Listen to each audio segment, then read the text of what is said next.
Pues miren, un lugar que no puedes perderte cuando vengas aquí a Chicago. Vas a tomar este camión que es el 29 y te va a traer al famosísimo Pier Navy o el muelle de la naval de Estados Unidos. Aquí me comentaban ayer que entrenó Bush, papá. Entonces aquí era un campo de entrenamiento de los marinos de la Navy, porque hay unos que se llaman Marines y otros que se llaman Navy, pero los navales. Y aquí el río desemboca. Aquí vamos a tomar un paseo, vamos a preguntar dónde es el paseo, porque yo pagué una cuota. Vamos a ver dónde es. Pero miren, eso es parte de... Si encontramos aquí el embarcadero. Vamos a ver dónde puedo hacer mi cita, si la puedo adelantar. Vamos a ver si la puedo adelantar. Y aquí es el embarcadero. Se siente muy fresco, como si estuvieras en el mar, pero es un lago. Si has visto mis otros videos vas a ver otra perspectiva del lago, donde está el acuario y donde está el planetario y el estadio del soldado. Estamos de punta a punta. Vamos a ver si lo podemos adelantar. Sin el pase tú pagarías $49, $49.95 lo que vale. Ok, ya me dijeron, ya tengo el pase. Vamos a ir caminando allá y vamos a buscar dónde voy a abordar. Aquí vas a encontrar una variedad de tiendas y restaurantes que se ven muy bonitos. Esta es la base de lo que fue entrenamiento aquí de los militares de Estados Unidos, de los Navies.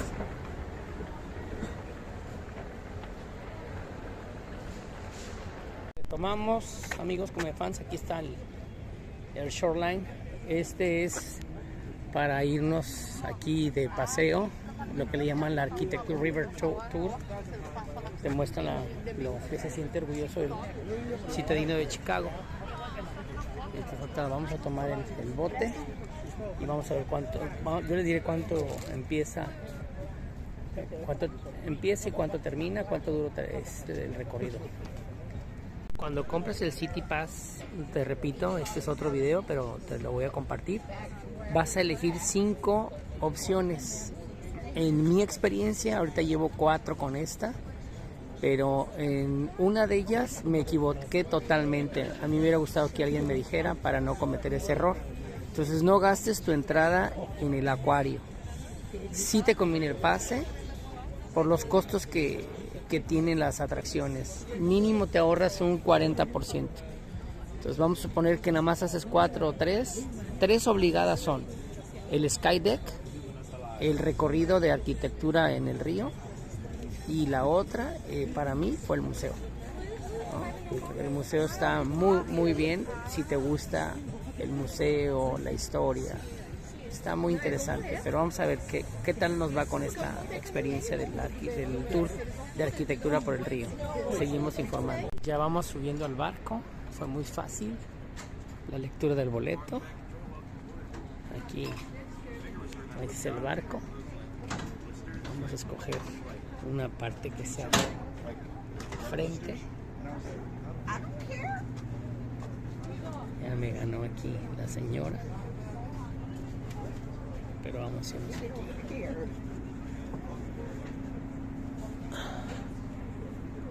Building in Chicago, Pues and many more. comenzado. And it's going to be a beautiful, Aquí beautiful Natalie journey. nos va a We're going to decir learn qué es lo about que some está stories from pasando. Chicago's past, Dice que hay muchas and we're going to learn historias about en some different Chicago que styles of pasó. architecture. Now, before we get started, I have a Antes couple de que questions empiece, for tiene you. dos preguntas para Is nosotros. anyone on the boat visiting Chicago for the first time ever? ¿Quién visitó Amazing. Chicago? Quite a few of you. Welcome to Chicago. Are you having fun so Está far? dando la bienvenida a los primeros que venimos por primera vez a Chicago. Do I have any locals? Any Chicago locals on the ¿Cuántos hay boat? locales? Awesome. 2, 3, 4, 5, 6. Quite a few of you. Amazing. Okay. Well, welcome. I'm glad you're here. And then also, do I have any returning visitors? Anyone back on another trip to Chicago? ¿Cuántos han venido por Awesome. segunda Welcome vez? back. You couldn't get enough, and now you're here. I'm glad we're all here today. We're going to learn a lot. We're going to have a lot of fun. And our first story, we're gonna start things off hundreds of years ago. This land was the starting point for Native American trading trails. They started at this river. They were set on a diagonal used by the Potawatomi, the Ojibwe, and the Ottawa tribes. Now flash forward to today. Look at a map of the city of Chicago. It's literally laid out the foundation for the city that you know today. Then flash forward to 1779. That's when Jean-Baptiste Pointe du Sable arrived. Du Sable was the first non-native permanent resident. He came here from Hill. It comes from the word Chicagua. That word was referencing wild onions that grew along the marshland. These onions smelled terrible, and Chicagua roughly translates to stinky onion. So New York, they were drinking dirty sewage water, and as you can imagine, they got sick. In the city, they realized they have to come up with a plan to fix this sewage problem. The city reversed the flow of the Chicago River. So Lake Michigan flowed like a muddy, darker green. But how they did this is they dug man-made dams that connected to a canal. And the canal connected. But I also love. Miren amigos Comefans, aquí hay una barra de bebidas y yo pedí una Miller, pero tú puedes pedir cualquier cerveza o un vinito o algún souvenir, upper souvenir. La gorra te la venden en $15 y están las bebidas frías y calientes y los snacks. So 82 unique shapes within Aqua Tower. Now, we'll see a lot of buildings with balconies today. It adds value to the condos within, so they're encouraged to add these balconies, but they oftentimes don't really serve any aesthetic purpose other than for the residents inside. For us, we get to enjoy the beautiful view of Aqua Tower from the outside, referencing limestone outcroppings. GD Box Modernism. AMA Plaza. We're going to talk about it in just a second. I want to hop over to the left-hand side. We're looking at the Jewelers Building. You're going to see a dome on the top and then these turrets. These turrets are called tempiedos. And they used to hold the Jewelers Building's fire suppression system. Super important to have good fire suppression systems in Chicago. If you know, you know, and if you don't, we'll talk about Chicago's relationship with fire a little later. But back over to our right side, we're getting a great view of AMA Plaza. This tall black box with big reflective glass windows, exposed black steel. This was designed by architect Ludwig Mies van der Rohe. Now he actually led the Bauhaus for a specifically that he created and then inspired lots of other architects. We have a lot of black box modernism that we'll get to see today. But he had a lot of students of architecture in Chicago, and one of those students was Bertrand Goldberg, and he designed, Merley is quoted saying, there are very few right angles in nature, so a half hour, I believe. Pretty fun, so maybe we'll get to hear that when we pass by on our way back. If you hang out a tiny tap, look up, you'll get to see 77 West Wacker. It has a triangle all the way at the top that's referencing a Greek pediment. But 77 West Wacker is covered in reflected glass. Now, these two elements, one from the past, one from the present, they connect us, right? This is called neoclassical. When you connect the city, it stretches all the way up to Wolf Point in the distance. And this area is one of my favorite parts. It's called the River Theater. They are the audience. We are the show. So, give them a wave. Oh my gosh, they love us. Wow. Oh, there we go. We got a wave. We earned it. They love us. Now, highly recommend strolling the 1800s as well. And this specific side is from 1927, the left side. But the right side of the Builders Building was added in 1986. These two sections are almost 60 years apart. But classical revival, let's focus on they're very loud. L stands for elevated, but I think it should stand for loud. L trains, everybody. We'll hear that a couple times on our tour today. But we were searching deeply set windows, enhancing the verticality. They almost look like pinstripes on a pinstripe suit, that stripe effect. And the Roaring 20s were a time of opulence, but also 20s, we're headed to present day. Perfect photo op, one of our L trains is crossing in front of that building. We'll talk about her in a minute. For now, look to your left. This is the new Veen building. Now, this curve that you see is actually meant to mimic the curve of the Chicago River. The blue and green reflective glass, they're meant to reflect back the color of the sky and the river below. This is an example of contextualism. This building is complementing its surroundings, fitting in with its environment. It acts as a rain gutter. So not only do they distinguish this building from the surrounding neighbors, but pretty cool, it's actually functional as well. Now coming up, Wolf Point, despite representing the future or present day, is surrounded by buildings from the past. Historically significant ones like the Fulton House on our left-hand side. This pink building that faces the river, the Fulton House is from 1898. But back in the day, the Fulton House was a cold storage warehouse for meat. Faces the Chicago River, circular windows that look like portholes on a boat. Just beautiful, right? They're gorgeous. Now these were under development in the 1980s, and carried up this river, they brought back lots of species of fish to the river, and we see our relationship to the river open up on our left-hand side. A perfect example of our relationship to the river changing. Now, these are luxury townhomes. Some of these sell for $2 to $3 million, and they have a private river walk as one of the luxury amenities. Now, a gated community, downtown Chicago, right next to the Chicago River. The life of luxury. Aproximadamente el viaje de venida dura 25 a 26 minutos. Vamos a ver cuánto dura de regreso. Entonces la explicación que nos dio aquí Bárbara, este es un paseo privado por el río y se construyó en los 80s. Ahorita cuesta un departamento ahí $3 millones más o menos, porque tiene su propio, le llaman river walk, su paseo de río, pero es solo en esta zona. Entonces aquí, si vienes aquí, tráete un suéter porque está fresco. Aquí va a estar siempre fresco, vas a recibir el aire del agua. Es muy muy fresco. Disfruten. Son 52 puentes los que hay, equivalentes a 52 semanas del año. Y 5 más 2 es 7, un número mágico. Siempre con los números, acuérdate. Disfrutan. Lots of trains across right here. It's a single leaf bascule bridge. What that means is it has only one section that crosses the whole river, and seesaw in French.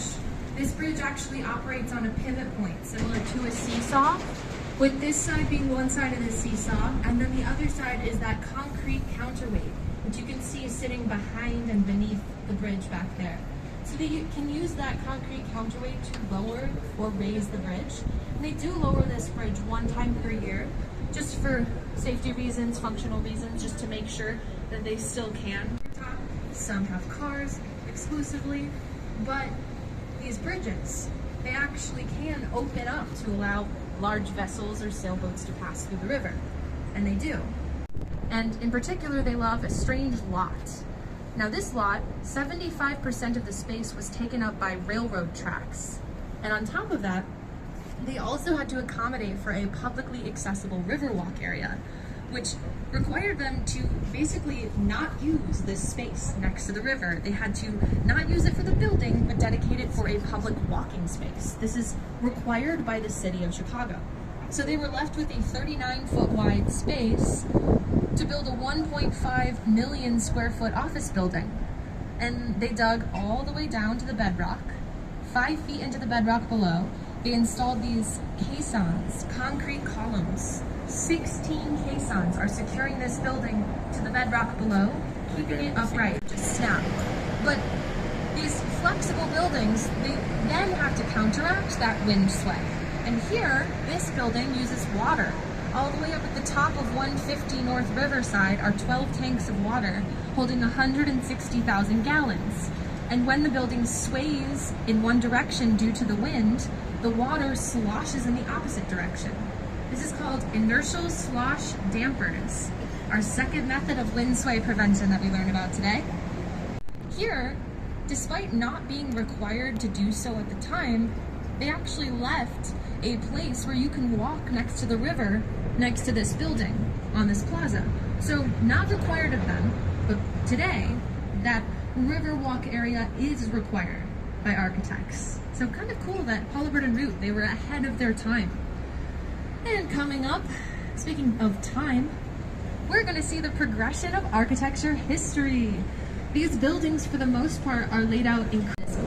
Now, you may have noticed a large gap from the late 1920s all the way to the 50s and 60s, two tumultuous events in American history.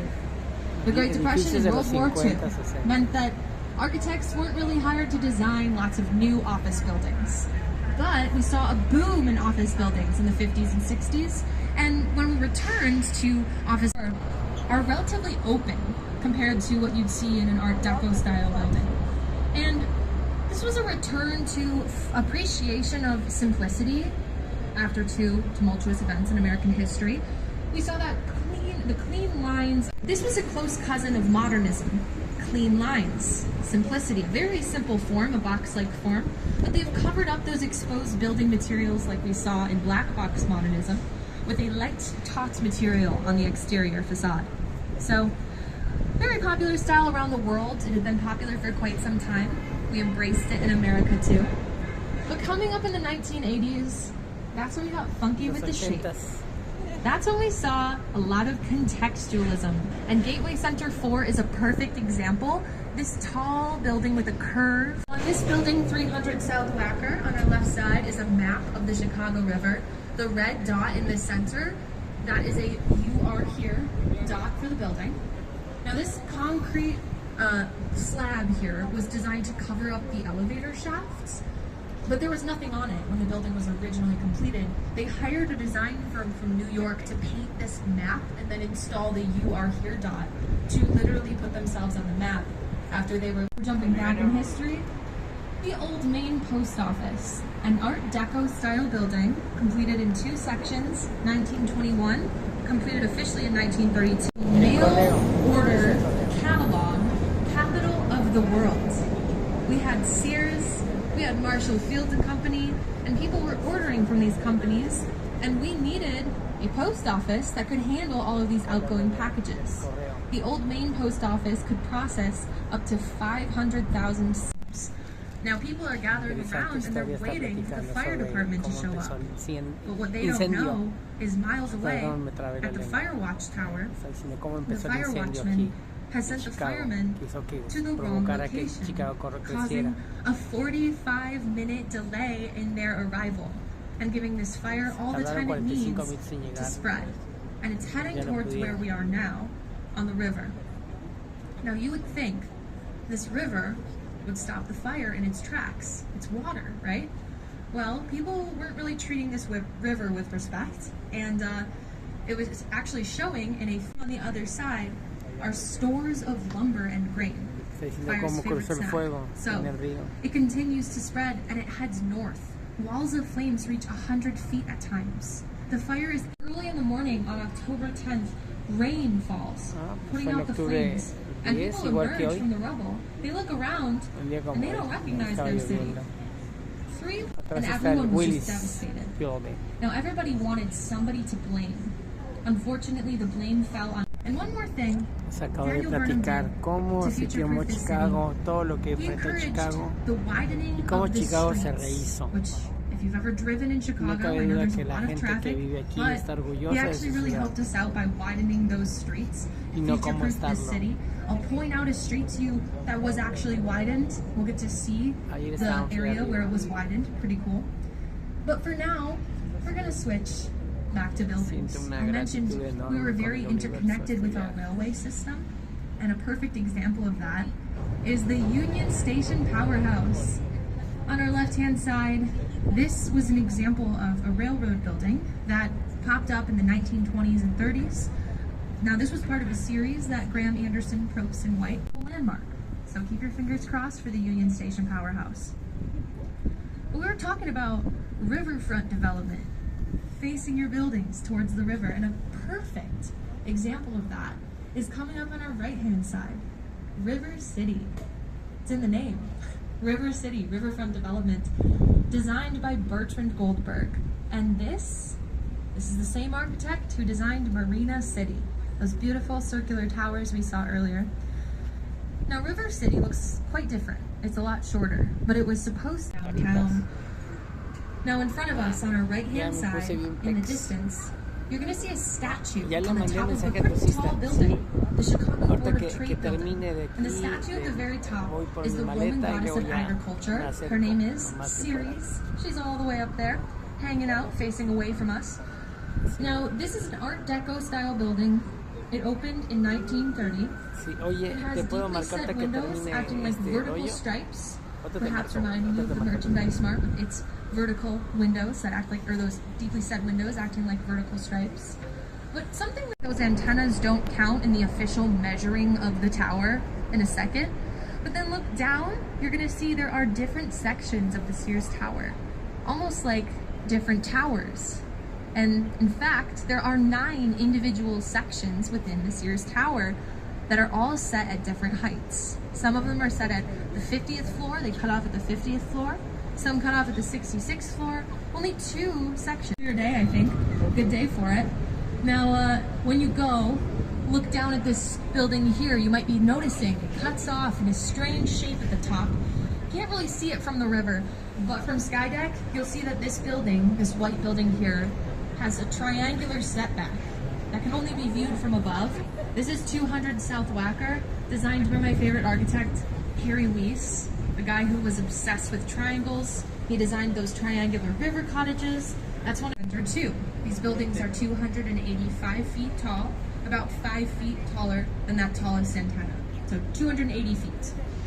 Those antennas are very tall. Why don't they count towards the height of the building? Well, the Council on Tall Buildings, the people who determine how tall your building is, they section here, and it essentially holds it up from above. So they didn't have a lot of space to work with because the trains went under this section as well. So pretty difficult to do. That steel truss system, kind of hard to see from the river, but there are these like beams suspending it from above, this section, the south section of the building. Pretty cool, very difficult. This is the area where the south, the north, and the main branches of the river meet. They form what looks almost like a peace sign when viewed from above, which inspired Chicago's symbol, the municipalities, and this Riverside Plaza that we have today. And what's cool about this is if you live at Wolf Point East, you get to be neighbors with the Merchandise Mart, which is pretty cool. I'm kind of jealous. Kind of tragic for Marshall Field, but his legacy lives on. These heads that are facing away from us, these giant heads described by children as the giant Pez dispensers, these are the princes of retail. And now the reason I say to check out this building after you get your pizza is because they covered the entire street level behind Tribune Tower, also designed a pretty famous building in New York called 30 Rockefeller Plaza. And 30 Rock has a sister right here. NBC Tower with the NBC logo on her left-hand side was modeled after 30 Rock. But it came many years later, in 1990. That's when this was completed. And we call this style Echo Deco because it's echoing Art Deco of the Roaring 20s. Now, Adrian Smith, those flying buttresses are his way of honoring Howells and Hood, connecting this building, which was inspired by one of Howells and Hood's buildings, to Tribune Tower nearby, which was also designed by Howells and Hood. So, flying buttresses, gotta love them. On our right-hand side, this place is also fun. This is called the Northman. If you're looking for a Chicago-style hot dog, they have one, and they also serve beer and cider. Very fun. Harry Weiss got to fulfill not one, but 2 dreams. He designed a triangular building right next to this river that he loved so much. And the Swiss Hotel looks like a giant bar of Toblerone chocolate. Now, this is a hotel, you can stay here after all. but you can stay a lot longer at one of Harry Weiss's other triangular buildings in Chicago, the Metropolitan Correctional Center, a triangular-shaped brutalism-style prison about 7 blocks south of here. It's wild to get to see her. Has a penthouse all the way at the top that has a terrace on the top. So a penthouse and a terrace, and those technically 2 floors sold for $20.5 million. 22 millones de dólares. Pretty pricey. Yeah. And I don't know why you would want a terrace up there. We talked about how the force of the wind just like increases as you get taller. So it's just like a wind tunnel up there. I can't imagine hosting a dinner party on that terrace, but whatever. So Fosler-Con with those bundled tubes, the 9 sections of the Sears Tower, where you see this giant yellow crane. Skidmore, Owings & Merrill, the same architecture firm behind the Gateway Centers that we saw earlier, designed a very tall building, one 600 feet tall and then one back in 1916. La historiadora que aquí vive Tom Cruise, por ejemplo, Tom Cruise, Scottie Pippen, Sammy Sosa y algunas otras celebridades. Muchos millones. Es el único edificio que puede ver el lago Michigan y el centro de Chicago. Y el río. Definitivamente este paseo lo tienes que hacer. Es una de las atracciones que sí vale la pena. Ahorita de 4 llevo 3, pero esta definitivamente vale la pena. El recorrido dura aproximadamente 1 hora 20 minutos. Nos vemos hasta la próxima. Recuerda, si me regalas una manita con el dedo arriba, el pulgar, te lo agradezco mucho. Si lo compartes aún más. Y bueno, seguimos acumulando come fans y viajero fans. Con esta postal nos despedimos. Te agradezco mucho por ver el video y por seguirme. The 153rd anniversary of the Great Chicago Fire of 1871. It happened on October 8th, 1871. I feel like you can just feel the history around us. And the other reason I sometimes get chills along the river is because we pass by the location where the fire actually started. About 3 blocks in that direction, near where we're going to turn this boat around, is where the fire started. So, on October 8th, 1871, it was a hot, windy night, and Chicago hadn't had rain in months. Perfect fire conditions. And a woman named Catherine O'Leary, she was sleeping in her bed in this Irish Catholic neighborhood that sat about 3 blocks in that direction, where the homes were conveniently built out of wood, packed in together like matches in a matchbox. And Catherine O'Leary, she is sleeping in her bed when around 9 p.m. she wakes up with a start. She hears her husband scream, "The barn is on fire." They were dealing with a strange lot, shaped like a trapezoid. This Bank of America building sits on a strange lot, also due to the fact that they had to accommodate